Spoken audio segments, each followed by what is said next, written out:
Who do you think's done retirement worse, you or Remy? We're off.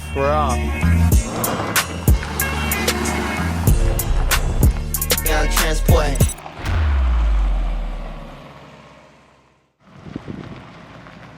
You got space for me in the back? Maybe.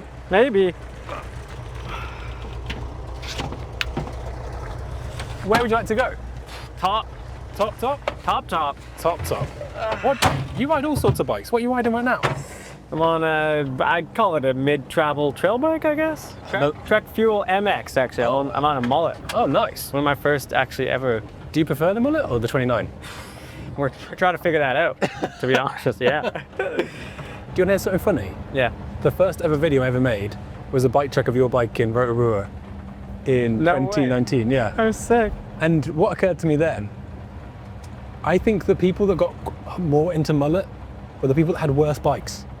Because they're like, oh my God, I can go from like a 66 degree head angle to a 64. Yeah. I can get a bottom bracket height that's lower. True. I think there's a bit of that, you know? Yeah, definitely. I would agree, and I think now the Geo has gotten like a lot better. For both mullets and 29 are like, I mean, the thing is I can't pick from one between the other, so I don't really care. They're both cool. So you did the Whistler Back 40, XE race Saturday, downhill Sunday. on Sunday. Which do you enjoy more? I enjoyed the back 40 probably more because it's something I've done less of recently, and I come from cross country, so I was really excited to do that again. And then the downhill I was just kind of scared, but I was happy that I was like convincing myself I was happy I retired because I didn't have to like scare myself anymore. Yeah. But then I got into that downhill run, like locked in, and I was like, I do love getting into that downhill flow mindset of just like going. Yes. Do you think there's, in a different life, you could have been an XC athlete?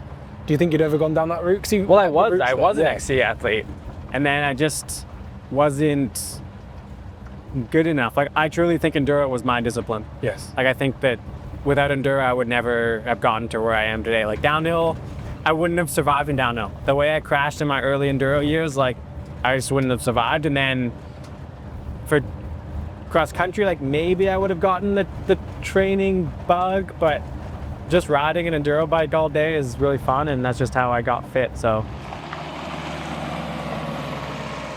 Who do you think's done retirement worse, you or Remy? You both. You think we've both done it bad? No, I don't think you've done it. I think you're having a great time, but I think you're both very much keeping your hand in. I would say I'm doing it worse because Remy really he was about to keep racing and then just fully switched once he joined QuarterHP, and I'm using it as I'll never be this fit and able to do so many different things, or I want to race cross country races or like a gravel race, or I'm doing a running and racing event in Squamish. I like being a fit athlete, I guess, so I want to keep that going. Out of the Canadian riders, there seems to be a lot of emerging talents, especially at PC. Yeah. Who's your do you have any a fan favorite of someone that you'd really like to see go do well? I mean, obviously they're the big names, but maybe your more local scene. I think it's cool. We saw Leif Rogers get second in the again World Cup on the weekend. Yeah. Really cool to see. Elliot Jameson is one of the nicest guys ever, so great, yeah. I want to see him do well. Evan Wall on a new bike looking really sick. Johnny Helly, probably the craziest man to ever ride a bike. Yeah. I love watching him ride, but it is also terrifying. Yes. What was young Remy like as a teammate? Really fun. Really fun. When he came onto the team, we just became immediate best friends, and that was sweet. That was really cool. And it was it was really cool because I think I grew up riding in a time when it wasn't cool. It wasn't a sport that everyone did, so I felt like I did it alone a lot. Yeah. And then slowly had some teams and teammates, but they were all Euros and they were nice and it was great, but you're not really. It's really hard to get across the language barrier. Yeah. And then Remy joined the team, and I was like, oh, sweet. Now and he living in Squamish, we trained together, we rode together, we tested together, we traveled together, and it was that was really awesome. And we kept that going. Was it hard leaving the Rocky team? For sure. So you, ALN and Remy was to be and Tara and Adam and Matto, the whole team was like, I remember going racing was like sick. I get to go travel with my friends. Yeah. So that was really tough, but I just needed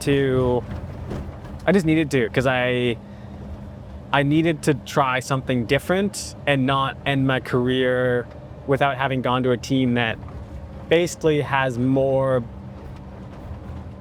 backing for racing. It seemed incredibly close knit. Yeah, we were. And like we still are, but it definitely like it created a bit of a like, I don't know, there created a bit of an issue for a little bit. I bet. I mean, it's like such a big change, and Yeah.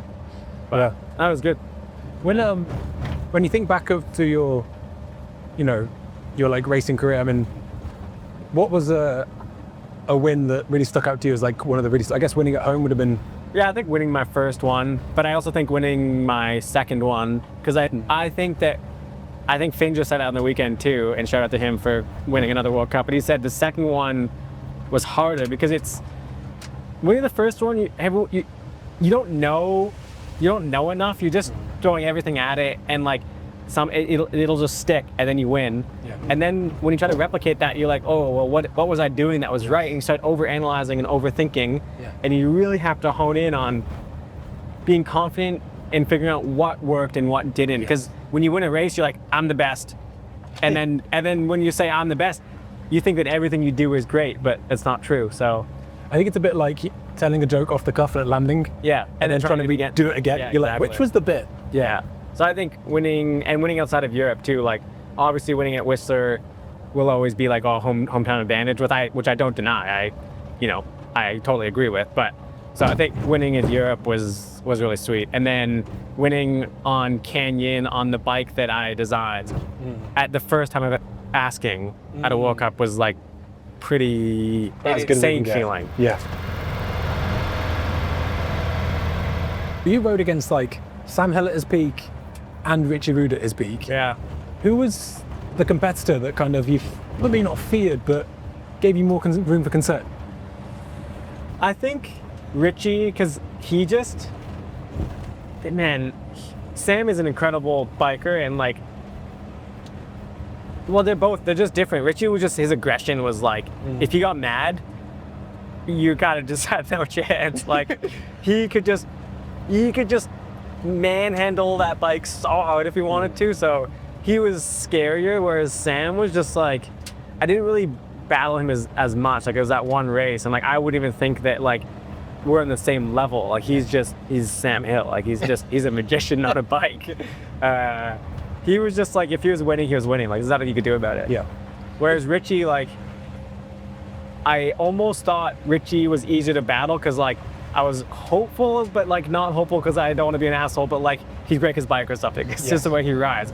You spoke about like Richie then being able to like, harness some emotion. Over a long, hard enduro race, are you calling on like, emotions to increase your performance, whether that's determination or anger or... Yeah, it's managing both sides. Like, sometimes you need to fire yourself up because like, it hurts. Like, racing enduro can be so physical, and the thing is, the speed is there for you, so like you don't have to pedal, but if you want to win, you should pedal. So it is harnessing that, like, however it gets you there. Like, I don't think being happy and like great is gonna make you pedal hard, Before you leave us, have you got a song that gets you in the mood to ride bikes? I am a huge music, like, I don't ride, if I'm riding solo, I'd never ride without music. Like, I love music and I love riding with music, so I have a ton of music, but I'll give you kind of what's latest. What's latest, yeah. It's hard to boil it down to one. Yeah, it's impossible. So like, I just didn't overthink it. I just scrolled through and I was just like, that one. You got it? Yeah, hang on. I know. Thanks for the ride. Yeah, my pleasure. It's a good rig, smooth. It's not bad, dude. Thanks, dude. Good seeing you, man. We'll see you later.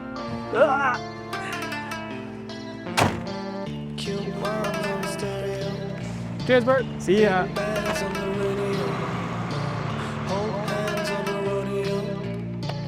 Red leaves like a miracle.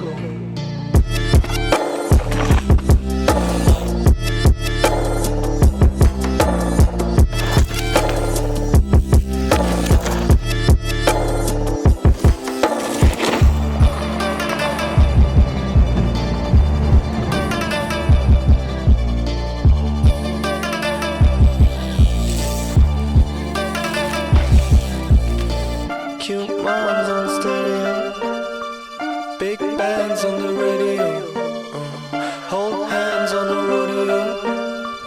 Red leaves like a miracle.